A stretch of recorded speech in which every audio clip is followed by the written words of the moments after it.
Aku buat lumpuh alat vital suamiku yang doyan selingkuh main wanita.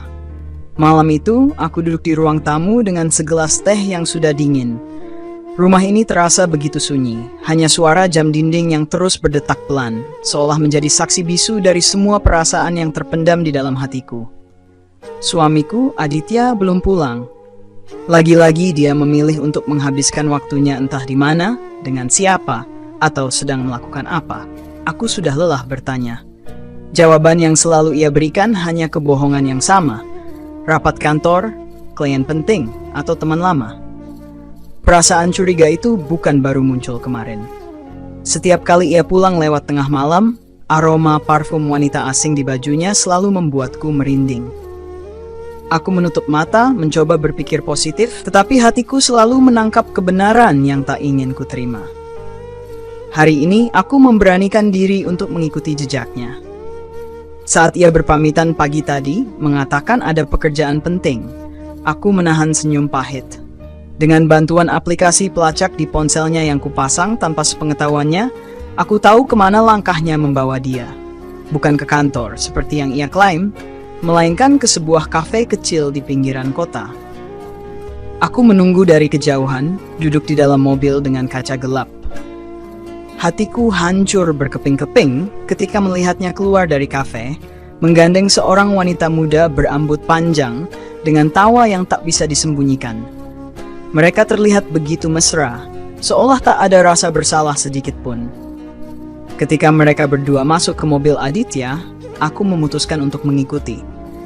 Keringat dingin mengalir di pelipisku saat mereka berhenti di sebuah hotel mewah. Semua penyangkalan yang selama ini ku coba tanamkan di pikiranku runtuh seketika. Tubuhku bergetar, tetapi aku menahan diri untuk tidak menangis. Tidak di sini, tidak sekarang. Aku pulang dengan perasaan hampa. Di sepanjang perjalanan, aku memikirkan langkah apa yang harus aku ambil. Aku mencintai Aditya, atau lebih tepatnya, aku mencintai pria yang adalah dia. Pria yang setia, yang berjanji akan selalu menjaga dan melindungiku. Tetapi pria itu sudah lama menghilang, digantikan oleh seseorang yang bahkan tak bisa aku kenali lagi. Malam itu, Aditya pulang seperti biasa, tanpa rasa bersalah sedikit pun. Aku menatapnya dari sofa, sementara ia dengan santainya membuka dasi dan melemparkannya ke meja. "Ada apa? Kok melamun?" Tanyanya santai, seolah tak ada sesuatu yang salah. Aku hanya tersenyum kecil. "Capek ya? Kerja sampai malam lagi?" Tanyaku dengan nada yang kubuat seramah mungkin. Ia mengangguk sambil mendekat. "Iya, banyak urusan di kantor." Demi Tuhan, aku hampir tertawa mendengar kebohongannya. Tapi aku menahan diri. Tidak, belum saatnya. Hari-hari berlalu dan aku mulai menyusun rencana. Aku tidak ingin berteriak atau menangis. Aku tidak ingin menjadi wanita yang memohon-mohon kepada suaminya untuk setia. Tidak, aku bukan orang seperti itu. Jika dia berpikir aku akan diam saja menerima penghinaan ini, maka dia salah besar. Langkah pertama dalam rencanaku dimulai dengan sebuah undangan makan malam. "Aku ingin kita meluangkan waktu bersama," kataku suatu malam sambil menyodorkan undangan itu kepadanya. Aditya tampak terkejut, tapi ia tidak menolak. "Baiklah, kapan?" Aku tersenyum. "Sabtu malam, aku ingin kita merayakan cinta kita." Ia mengangguk. Meski aku tahu pikirannya mungkin sudah melayang ke wanita lain. Sabtu malam tiba dan aku menyiapkan segalanya dengan sempurna. Meja makan dihiasi lilin, makanan favoritnya tersaji, dan aku mengenakan gaun terbaikku. Aditya tampak terkesan, meskipun aku tahu ia tidak benar-benar peduli. Di tengah makan malam, aku menuangkan segelas anggur untuknya. "Untuk kita," kataku sambil mengangkat gelas. Ia tersenyum dan meneguk minumannya tanpa curiga. Tak butuh waktu lama baginya untuk mulai merasa aneh. "Kenapa tubuhku?" katanya, suaranya melemah. Aku duduk di depannya dengan tenang, menatap matanya yang mulai panik. "Tenang saja, itu hanya obat penenang ringan. Kita akan punya banyak waktu untuk berbicara setelah ini." Aditya terjatuh ke lantai, tak berdaya. Aku mendekatinya perlahan, menatap pria yang dulu kucintai, yang kini hanya menjadi bayangan dari dirinya yang dulu. "Aku sudah tahu semuanya, Aditya," bisikku di telinganya. "Dan mulai hari ini, aku akan memastikan kau tidak pernah menyakiti wanita lain lagi." Aditya terbaring di lantai, matanya penuh dengan keterkejutan dan kebingungan. Aku berdiri di depannya, menarik napas panjang untuk menenangkan diriku sendiri. "Kau pikir aku tidak tahu semua ini?" Tanyaku pelan. Suaraku dingin tapi tetap terkendali. Ia mencoba berbicara, tapi tubuhnya terlalu lemah untuk merespons. Aku mengambil kursi dan duduk di sampingnya, memandang wajahnya yang tampak ketakutan. Aku sudah cukup diam, cukup memberi kesempatan. Tapi kau terus menyia-nyiakan semuanya. Dengan tenang, aku memindahkan tubuhnya ke sofa. Tangan dan kakinya masih lemah, tapi aku memastikan ia tetap nyaman. Aditya menatapku, jelas sekali ia ingin mengatakan sesuatu, tapi aku menggeleng pelan. Kali ini, aku yang berbicara. Kau cukup mendengarkan. Aku membuka tas kecil yang telah kusiapkan. Dari dalamnya aku mengambil sebuah alat yang terlihat sederhana, tapi memiliki fungsi yang sudah kupelajari dengan baik. Tenang saja, ini tidak akan melukaimu secara fisik. Aku hanya ingin memastikan kau tidak pernah lagi melukai hati siapapun, termasuk aku. Aditya terlihat bingung, tapi aku tetap tenang. Kau tahu, aku mencintaimu dengan tulus. Aku selalu percaya padamu, bahkan ketika semua tanda-tanda itu mulai muncul. Tapi, cinta saja tidak cukup, Aditya. Kau harus tahu bahwa ada batasan dalam setiap hubungan. Aku meletakkan alat itu di meja, membiarkannya melihatnya dengan jelas. Ini bukan balas dendam. Ini adalah cara untuk mengingatkanmu bahwa kepercayaan adalah hal yang paling berharga. Dan ketika itu hancur, segalanya ikut runtuh. Aditya mencoba berbicara, tapi aku memegang tangannya, menenangkannya. Kita akan menjalani ini bersama. Kau akan punya waktu untuk merenungkan semuanya, dan aku akan memastikan kau memahami bahwa setiap perbuatan ada konsekuensinya. Aku menutup tasku kembali, meninggalkan alat itu di tempatnya. Istirahatlah, kataku sambil berdiri. Aku akan kembali nanti. Aku meninggalkan kamar, memberi dia ruang untuk berpikir. Di ruang tamu, aku duduk sendiri, menatap jam dinding yang terus berdetak. Aku tahu ini adalah langkah yang tidak pernah kubayangkan sebelumnya. Tapi aku juga tahu, kadang kita harus membuat keputusan sulit demi menjaga martabat dan harga diri kita. Aditya terbangun beberapa jam kemudian, tubuhnya terasa lemah dan sulit digerakkan. Ia menatap sekeliling kamar, mencoba memahami apa yang telah terjadi. Di atas meja samping tempat tidur, ada sebuah cermin kecil dan secarik kertas yang kutinggalkan. Aku sengaja menulis kalimat sederhana di sana. Hari ini adalah awal dari babak baru dalam hidup kita. Pilih dengan bijak. Ia memanggil namaku dengan suara yang lemah, tapi aku tidak langsung merespons. Aku ingin dia merenungkan semua yang telah terjadi tanpa aku harus menjelaskan lebih dulu. Perlahan, aku masuk ke kamar dengan wajah tenang, membawa segelas air putih. "Kau sudah sadar?" Tanyaku datar, seolah ini hanya hari biasa. "Apa yang kau lakukan padaku, Karin?" Tanyanya dengan suara serak. Aku meletakkan gelas di meja. Tidak ada yang berlebihan. Aku hanya memastikan kau punya waktu untuk berpikir. Kita butuh itu, Aditya. Waktu untuk merenung dan memahami. Ia mencoba bangkit, tapi tubuhnya terlalu lemah. Aku duduk di kursi, cukup dekat untuk dia lihat jelas ekspresiku. "Kau tahu, Aditya, aku menghabiskan bertahun-tahun mencoba menjadi istri yang baik. Aku mendukungmu, mencintaimu, bahkan ketika kau mulai berubah." Aku menatapnya dengan pandangan yang tajam, namun penuh kendali. "Tapi ternyata aku tidak cukup untukmu. Aku tidak tahu apa yang kau bicarakan," katanya dengan napas yang berat. Aku tertawa kecil, bukan karena bahagia, tapi karena kesedihan yang bercampur frustrasi. "Aditya, kau pikir aku tidak tahu? Wanita-wanita itu, kafe tempat kau menghabiskan waktu, dan hotel yang kau kunjungi. Kau kira aku ini buta?" Ia terdiam, wajahnya memucat. Akhirnya, ia sadar bahwa tidak ada lagi ruang untuk menyangkal. "Karin, aku bisa menjelaskan," katanya dengan suara yang mulai gemetar. "Tidak perlu," potongku cepat. "Aku sudah mendengar terlalu banyak kebohongan darimu. Kali ini, aku ingin mendengar sesuatu yang nyata, sesuatu yang jujur." Dia terdiam cukup lama, dan aku membiarkannya dalam keheningan. Waktu terasa berjalan lambat, tapi aku tidak terburu-buru. Aditya akhirnya membuka mulut, tapi apa yang ia katakan justru membuatku semakin kecewa. "Ini hanya sebuah kesalahan. Aku tidak tahu apa yang aku pikirkan. Aku tidak berniat melukai hatimu, Karin. Aku hanya... Kau hanya apa, Aditya? Tanyaku dengan nada tajam. Hanya mencari hiburan? Hanya mencoba sesuatu yang baru? Kau pikir pernikahan ini permainan? Matanya mulai berkaca-kaca, tapi aku tidak ingin terpengaruh. Aku sudah terlalu lama membiarkan diriku lemah di depannya. Aku mencintaimu, Karin. Aku sungguh mencintaimu. Aku hanya... Cukup, Aditya, potongku lagi. Kata-katamu tidak lagi berarti apa-apa. Cinta bukan hanya tentang kata-kata tapi tindakan. Dan tindakanmu membuktikan bahwa aku ini bukan prioritasmu. Ia mulai menangis pelan, tapi aku tetap tak bergeming. Hari ini kau tidak akan pergi kemana-mana. Aku sudah mengatur semuanya. Tidak ada pekerjaan, tidak ada alasan untuk keluar. Kau akan tetap di rumah ini, dan kita akan berbicara. Aku tidak bisa seperti ini, Karin. Apa yang kau lakukan padaku ini salah. Aku tersenyum kecil, senyum yang syarat dengan kelelahan dan ironi. Salah katamu?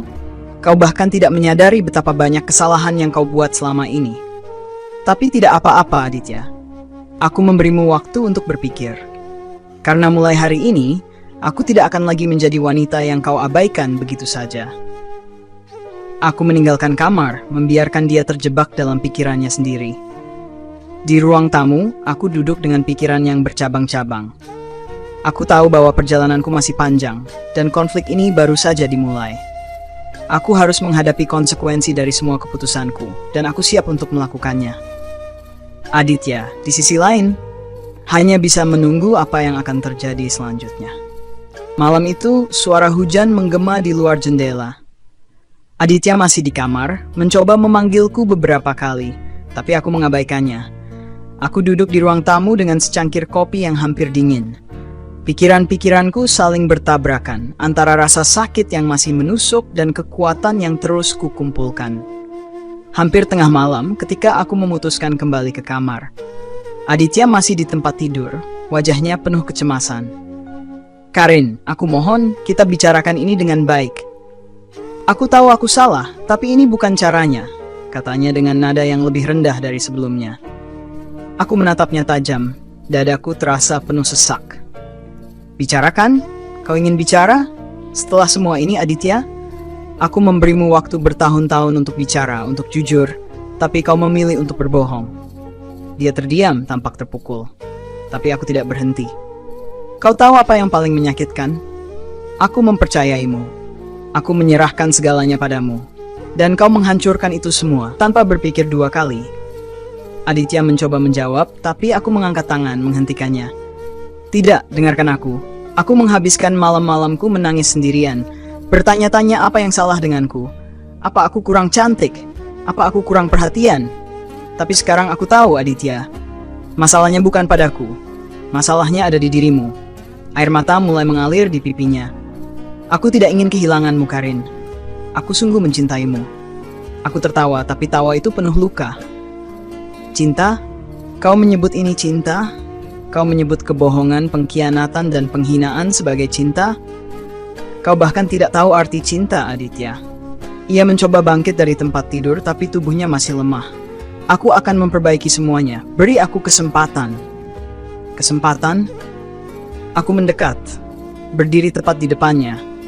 Berapa banyak kesempatan yang sudah kuberikan, Aditya? Kau sudah menghancurkannya semua. Dan sekarang, kau ingin aku memaafkan begitu saja? Dia menundukkan kepala, tak mampu menjawab. Aku mengambil kursi dan duduk di depannya, menatapnya dengan mata yang mulai basah. Aku mencintaimu.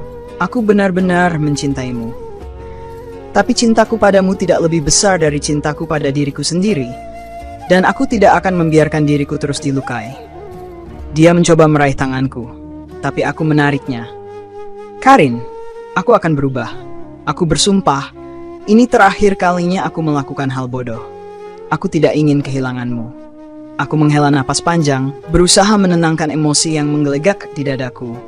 Aditya, perubahan tidak datang dari kata-kata. Perubahan datang dari tindakan. Dan kau harus membuktikannya, bukan dengan memohon, tapi dengan benar-benar berubah. Aku berdiri, meninggalkannya sekali lagi. Tapi kali ini aku tahu hatinya benar-benar terguncang. Aku tidak tahu apakah dia bisa memperbaiki semuanya, tapi aku juga tidak akan menunggu terlalu lama untuk melihat. Hanya waktu yang bisa menjawab semuanya. Malam itu, aku memutuskan untuk tidur di kamar tamu. Aku butuh ruang untuk bernapas, untuk berpikir, untuk memutuskan langkah apa yang harus kuambil selanjutnya. Tapi satu hal yang pasti, aku tidak akan kembali menjadi wanita yang pasrah. Aditya harus memahami. Aku adalah seseorang yang pantas untuk dihargai. Jika dia tidak mampu melakukannya, aku tahu aku akan baik-baik saja tanpanya. Keesokan paginya, aku bangun dengan kepala yang masih penuh beban. Matahari sudah mulai mengintip dari balik tirai, tapi suasana rumah terasa begitu dingin dan sepi. Aku berjalan ke dapur untuk membuat teh, berharap kehangatannya bisa sedikit menenangkan pikiranku. Saat aku sedang menuangkan air panas, suara langkah kaki terdengar dari arah lorong. Aku tahu itu Aditya. Tubuhnya mungkin masih lemah, tapi ia memaksakan diri untuk keluar dari kamar. Aku tidak menoleh, membiarkannya berdiri di ambang pintu dapur. "Karin," suaranya pelan, hampir seperti bisikan. Aku menghela napas panjang, menyiapkan secangkir teh untuknya. Tanpa berkata apa-apa, aku meletakkannya di meja dan duduk di seberangnya. Ia menatapku, wajahnya terlihat lebih lusuh dari biasanya. "Aku ingin bicara," katanya, kali ini dengan nada yang lebih tegas. Aku mengangguk pelan. "Bicara saja, aku mendengarkan." Ia menunduk sejenak, mengambil napas dalam-dalam. "Aku tidak akan menyangkal apapun lagi. Kau benar, aku telah menyakitimu, dan aku tidak punya alasan untuk itu. Aku hanya terlalu egois. Aku terlalu bodoh untuk menyadari betapa berharganya dirimu."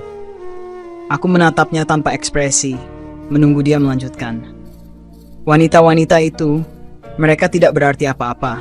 Aku hanya mencari pelarian, tapi sekarang aku sadar semua itu salah. Aku menghancurkan sesuatu yang seharusnya kujaga." Aku tersenyum tipis, tapi bukan karena bahagia. "Aditya, kau bilang mereka tidak berarti apa-apa. Tapi kau rela mempertaruhkan pernikahan kita untuk sesuatu yang tidak berarti? Itu lebih menyakitkan daripada pengkhianatan itu sendiri." Ia mengusap wajahnya dengan kedua tangan, tampak putus asa. "Aku tahu aku tidak pantas untuk dimaafkan. Tapi aku benar-benar ingin memperbaiki semuanya, Karin. Aku akan melakukan apapun untuk membuktikan bahwa aku bisa berubah." Aku memiringkan kepala, menatapnya dengan tatapan tajam. "Apapun," ia mengangguk, meski aku tahu ia ragu dengan kata-katanya sendiri. "Baiklah," kataku sambil menyandarkan tubuhku ke kursi. "Kalau begitu, buktikan. Aku tidak akan mempermudah ini untukmu, Aditya. Karena kepercayaan yang hancur tidak bisa diperbaiki hanya dengan kata-kata." Dia menatapku dengan penuh harap, tapi aku tetap menjaga jarak.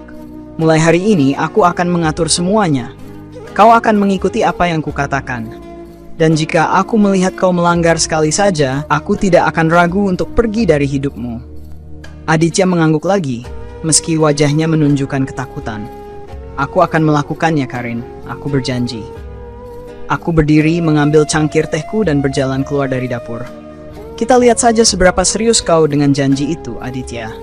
Jangan pikir ini akan mudah." Selama beberapa hari berikutnya, aku mulai mengatur segalanya.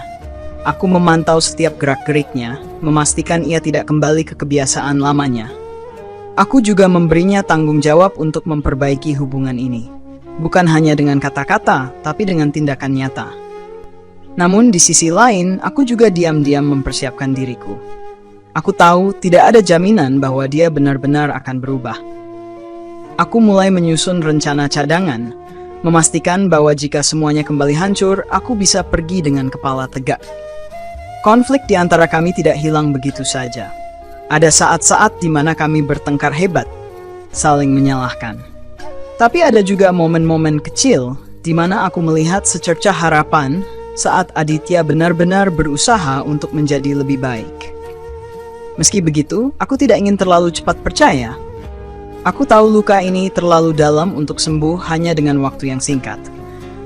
Aku hanya bisa berharap jika ada sedikit kesempatan untuk menyelamatkan pernikahan ini, maka semuanya tidak akan sia-sia. Tapi di sudut hatiku, aku juga sadar, keputusan akhir tetap ada di tanganku. Jika aku merasa semuanya tidak lagi bisa diperbaiki, Aku harus punya keberanian untuk melangkah pergi. Aku tidak. Hari-hari berikutnya penuh dengan ketegangan. Aditya berusaha keras menebus kesalahannya. Dia mulai meninggalkan kebiasaan lamanya. Tidak lagi pulang terlambat, tidak lagi membawa ponsel kemana-mana seperti benda keramat. Bahkan memutuskan semua kontak dengan orang-orang yang dulu sering bersamanya dalam petualangan yang ia sebut pelarian. Namun bagiku, semuanya masih terasa seperti akting. Setiap tindakan baiknya selalu terasa dipaksakan.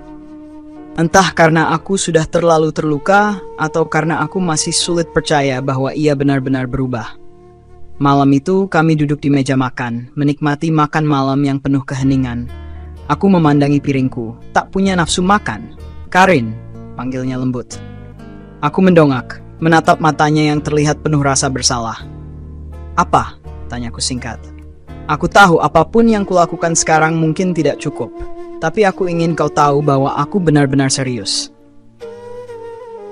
Aku menyandarkan tubuhku ke kursi, melipat tangan di depan dada. "Serius?" Aku tertawa kecil. "Aditya, kau tahu berapa kali aku mendengar kata itu darimu? Aku bahkan bisa menghitungnya lebih dari jumlah jari di tanganku." Dia terdiam, tapi aku melanjutkan. "Aku tidak butuh janji lagi, Aditya. Aku butuh bukti. Dan sejauh ini, aku belum melihat apapun yang benar-benar membuatku yakin kau berubah." Aditya menarik napas dalam, tampak ingin mengatakan sesuatu, tapi ragu. Aku menatapnya tajam. "Kalau kau punya sesuatu untuk dikatakan, katakan saja. Aku tidak akan menebak-nebak pikiranmu." Aku ingin kita mulai lagi dari awal," katanya pelan. Aku mendengus. "Mulai dari awal? Apa itu berarti aku harus melupakan semua yang sudah terjadi? Semua rasa sakit yang kau sebabkan?" "Aditya, pernikahan ini tidak seperti buku yang bisa kau tulis ulang sesuka hati." "Aku tidak meminta kau melupakan semuanya," katanya cepat. "Aku hanya ingin kesempatan untuk membuktikan bahwa aku bisa menjadi suami yang lebih baik." Aku menatapnya lama, mencoba membaca kejujuran di matanya. Tapi setiap kali aku mencoba percaya, bayangan pengkhianatannya selalu kembali menghantuiku. "Aditya," kataku akhirnya, suaraku mulai gemetar.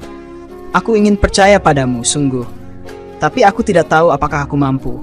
Luka ini terlalu dalam, dan aku tidak yakin apakah kita bisa kembali seperti dulu." Dia terlihat terguncang, tapi aku melanjutkan. "Aku lelah, Aditya. Aku lelah mencoba memperbaiki sesuatu yang sepertinya sudah rusak. Aku butuh waktu, aku butuh ruang." Matanya membesar. Kau ingin pergi?" Aku menggeleng pelan. "Aku tidak tahu, tapi aku tahu aku tidak bisa terus seperti ini. Kita berdua butuh waktu untuk merenung, untuk mencari tahu apa yang sebenarnya kita inginkan." Aditya terdiam, wajahnya pucat. Aku bangkit dari kursiku, meninggalkan piringku yang masih penuh. "Aku akan pergi ke rumah ibu untuk sementara waktu," kataku tanpa menoleh. "Aku butuh waktu untuk berpikir.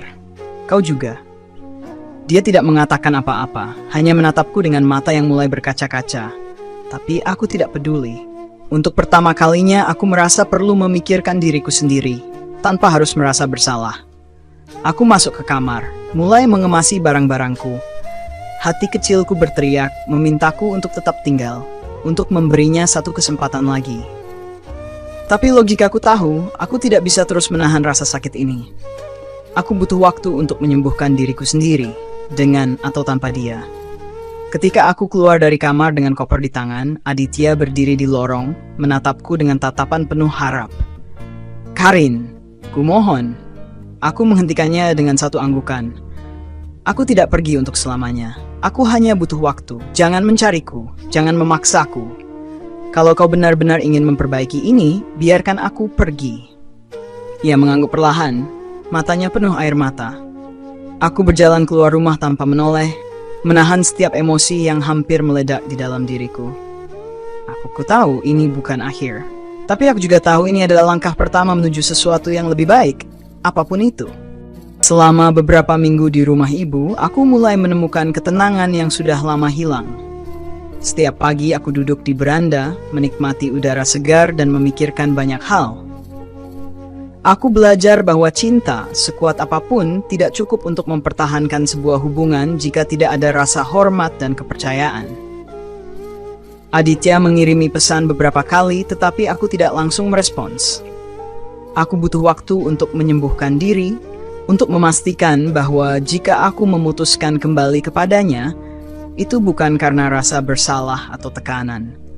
Aku ingin mengambil keputusan dengan kepala yang jernih. Pada suatu malam, aku memutuskan untuk berbicara dengannya melalui telepon.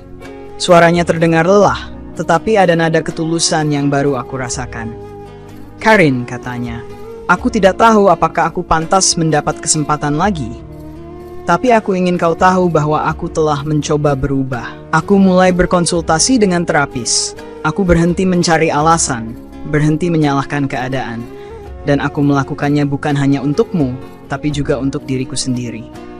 Mendengar itu, hatiku sedikit melunak. Aku tahu proses perubahan tidak mudah, dan setidaknya ia menunjukkan usaha. Namun aku masih ragu. "Aditya, aku senang kau mulai menyadari kesalahanmu. Tapi kau harus mengerti, kepercayaanku padamu masih rapuh. Butuh waktu lama untuk membangunnya kembali." "Aku akan menunggu," jawabnya tanpa ragu. "Berapa lama pun itu. Aku hanya ingin kau tahu bahwa aku tidak akan menyerah untuk memperbaiki semuanya." Aku mengakhiri panggilan itu dengan perasaan campur aduk. Di satu sisi, aku melihat harapan. Di sisi lain, aku takut membuka hatiku lagi hanya untuk dilukai. Aku menghabiskan malam itu dengan berdoa, memohon kekuatan untuk mengambil keputusan yang tepat.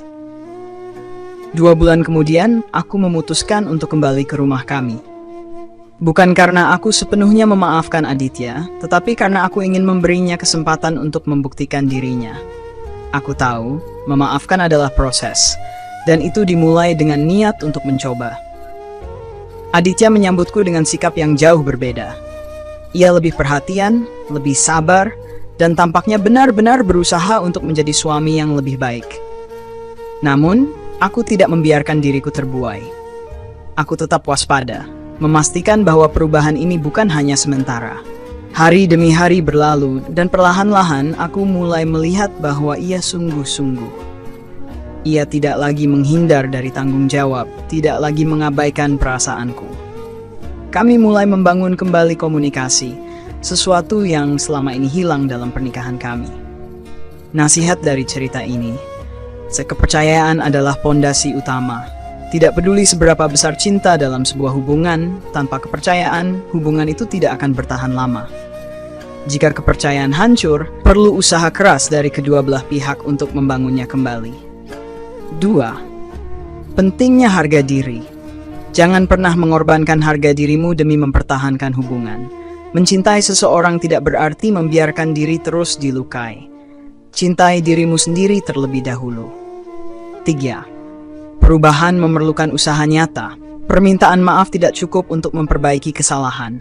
Butuh tindakan konkret dan konsistensi untuk menunjukkan bahwa seseorang benar-benar ingin berubah. 4. Proses penyembuhan membutuhkan waktu. Jangan terburu-buru memaafkan atau kembali ke hubungan yang telah melukaimu. Berikan waktu bagi dirimu sendiri untuk sembuh dan merenungkan apa yang benar-benar kau inginkan. Komunikasi adalah kunci. Banyak masalah dalam hubungan terjadi karena kurangnya komunikasi yang jujur. Jangan takut untuk mengungkapkan perasaanmu, bahkan jika itu berarti harus menghadapi konflik. Cerita ini adalah pengingat bahwa setiap hubungan memiliki tantangan. Tetapi keputusan untuk bertahan atau melepaskan harus selalu didasarkan pada apakah hubungan itu membawa kebahagiaan, kedamaian, dan saling menghormati. Halo teman-teman setia di channel Putri Bercerita. Terima kasih sudah mampir ke sini dan selalu mendukung perjalanan cerita-cerita penuh makna. Semoga kisah yang kami sajikan bisa menghibur, menginspirasi, dan memberikan pelajaran berharga untuk kita semua. Jangan lupa untuk selalu menantikan cerita terbaru yang pastinya seru, menyentuh, dan penuh emosi. Tetap semangat, jaga kesehatan, dan jangan pernah berhenti bermimpi. Sampai jumpa di cerita selanjutnya.